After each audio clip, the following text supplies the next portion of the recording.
भक्तजनों, माताओं, बहनों, सादर जय श्री कृष्ण। हमारे YouTube चैनल में आप सभी का बहुत बहुत स्वागत है। मैं हूं आपके साथ आचार्य धर्मेंद्र शास्त्री। सबसे पहले आपको और आपके पूरे परिवार को रक्षाबंधन महापर्व की बहुत बहुत शुभकामनाएं और बधाइयां। रक्षाबंधन का यह त्योहार आप सभी के जीवन के लिए खुशखबरी लेकर आए, खुशियां लेकर आए, परिवार में प्रेम तथा सौहार्द बना रहे। तो सबसे पहले आप को और आपके पूरे परिवार को रक्षाबंधन की बहुत बहुत शुभकामनाएं और बधाइयां। भगवान श्री हरि लक्ष्मी नारायण जी का भरपूर आशीर्वाद आप सभी के ऊपर सदैव बना रहे और भाई बहन का प्रेम भी सदैव बना रहे।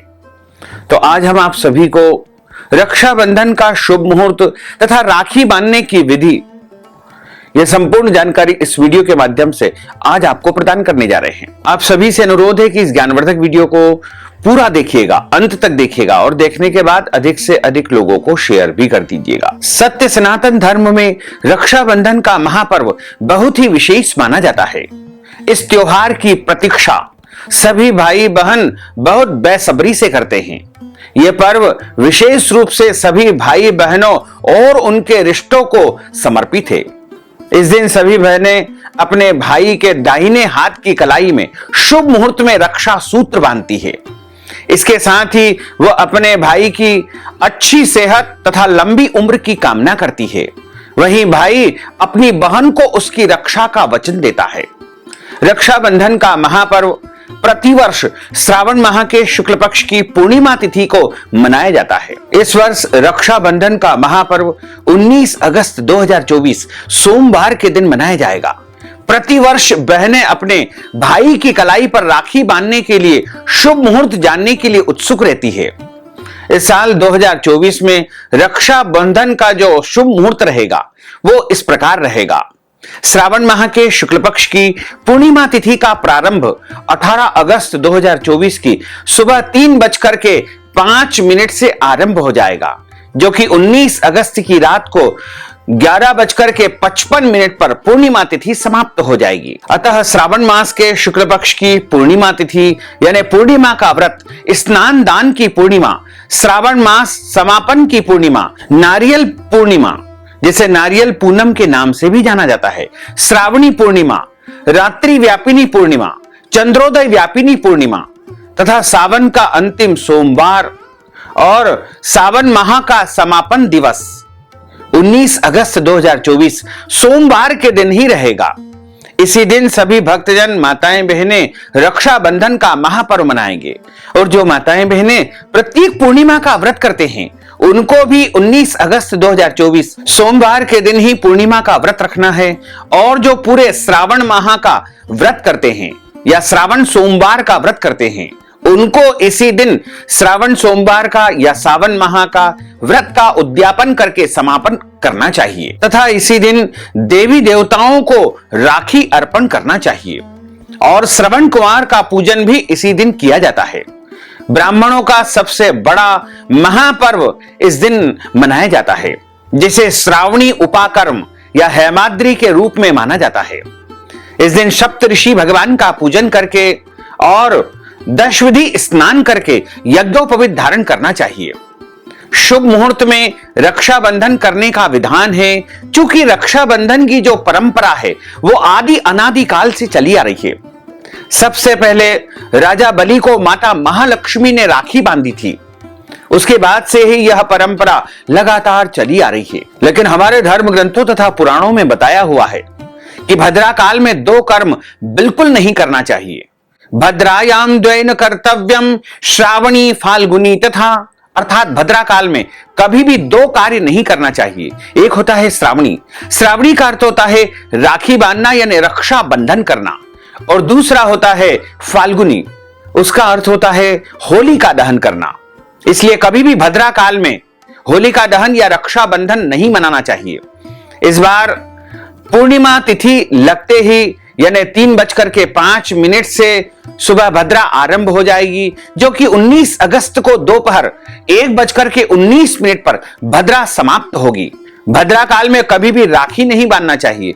चतुर्दशी तिथि में कभी भी राखी नहीं बांधना चाहिए। इससे घर में, परिवार में गांव में, नगर में, शहर में, राज्य में, देश में बड़ी हानि होने की संभावना रहती है। इसलिए रक्षाबंधन का जो कार्य है, रक्षाबंधन का जो विधान है, वो शुभ मुहूर्त में ही संपन्न करना चाहिए। हालांकि आप चाहें तो प्रातः काल के समय यानी 19 अगस्त को 1:19 के पहले पहले अपने घर के देवी देवताओं का पूजन अर्चन कर ले और उनको आप राखी अर्पण कर सकते हैं। प्रभु को राखी अर्पण करने का कोई दोष नहीं है, लेकिन अपने भाई की कलाई पर आपको भद्रा समाप्त होने के बाद ही राखी बांधना चाहिए। राखी बांधने के समय पंचक का कोई दोष नहीं माना जाता है। 18 एवं 19 अगस्त 2024 को सुबह 3:05 तक चतुर्दशी तिथि रहेगी। चतुर्दशी तिथि में भी राखी नहीं बांधना चाहिए। अतः आप यदि राखी बांधने का कार्य कर रहे हैं तो आपको 19 अगस्त 2024 सोमवार के दिन भद्रा से मुक्त जो समय रहेगा, जो कि दोपहर 1:19 से आरंभ होकर के देर रात तक यानी 19 अगस्त की देर रात तक आप राखी बांधने का कार्य संपन्न कर सकते हैं। इसमें किसी भी प्रकार का कोई दोष नहीं लगेगा। राखी बांधने का कार्य यदि शुभ समय में, शुभ मुहूर्त में संपन्न किया जाए तो उस कार्य की शुभता में और अधिक वृद्धि होगी।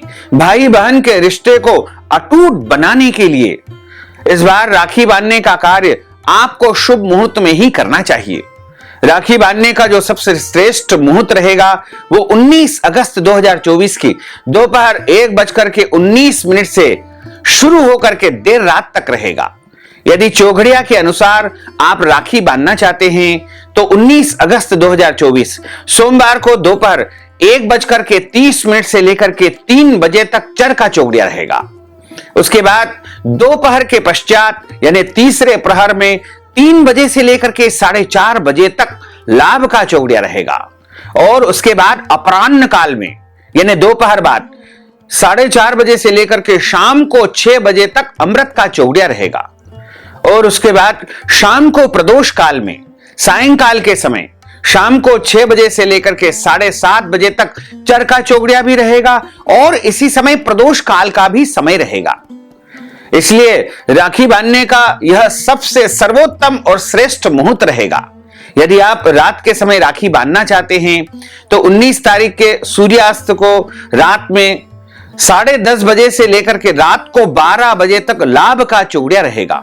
इसमें भी आप राखी बांधने का शुभ कार्य संपादित कर सकते हैं। क्योंकि इस दिन श्रावण माह का समापन दिवस है और अंतिम श्रावण सोमवार है, तो सभी माताएं बहनें इस दिन व्रत रखेगी और व्रत रख करके उनको शाम के समय प्रदोष काल में पूजा अर्चना करने के बाद ही व्रत का पारणा करना चाहिए यानी व्रत खोलना चाहिए। क्योंकि श्रावण माह का व्रत या शिव पूजा के जो व्रत होते हैं उनका जो व्रत का पारणा किया जाता है वो 3 प्रहर के पश्चात आप कर सकते हैं। यानी दोपहर 12 बजे समाप्त हो जाती है, उसके बाद तीसरा प्रहर दोपहर 3 बजे के बाद से आरंभ हो जाता है। तो तीसरे प्रहर के बाद आप कभी भी पूजन अर्चन कर ले बाबा भोलेनाथ का और उसके बाद शुद्ध और पवित्र भोजन से आप व्रत का पारणा कर सकते हैं।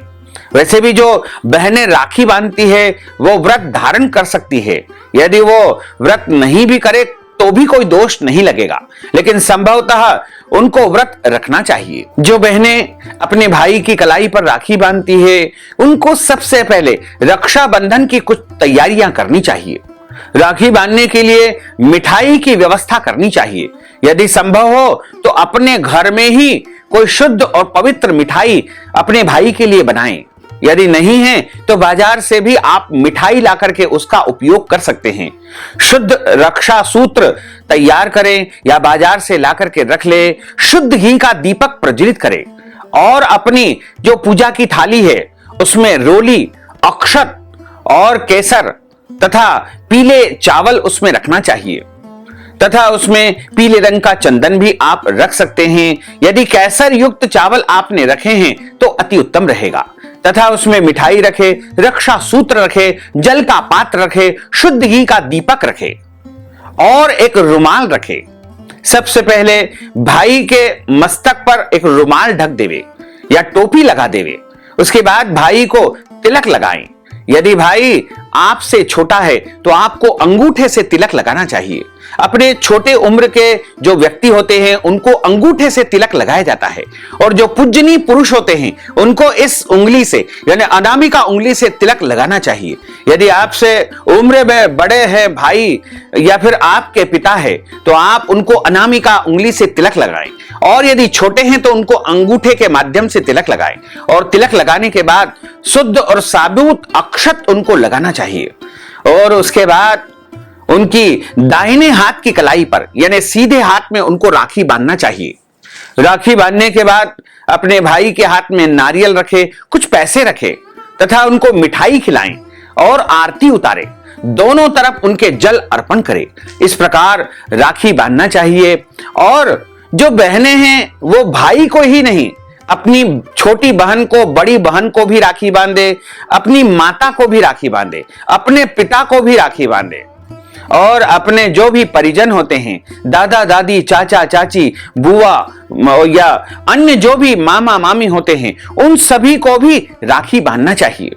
रक्षाबंधन का जो प्रेम है वो सभी के प्रति प्रदर्शित करने का ही महापर्व होता है, इसलिए आप सभी को राखी बांध सकते हैं। यहां तक कि गुरु अपने शिष्य को भी राखी बांध सकते हैं, और शिष्य अपने गुरु को भी इस दिन राखी बांध सकते हैं। राखी का जो त्योहार है वो श्रावण माह के शुक्ल पक्ष की पूर्णिमा तिथि से ही आरंभ होता है।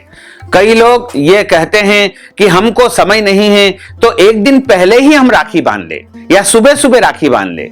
यह तरीका बिल्कुल गलत है, क्योंकि श्रावण माह के शुक्ल पक्ष की पूर्णिमा तिथि में जब भद्रा नहीं हो उसी समय राखी आपको बांधना चाहिए, और पूर्णिमा से लेकर के आप जन्माष्टमी तक राखी बांध सकते हैं, इसका कोई दोष नहीं लगेगा।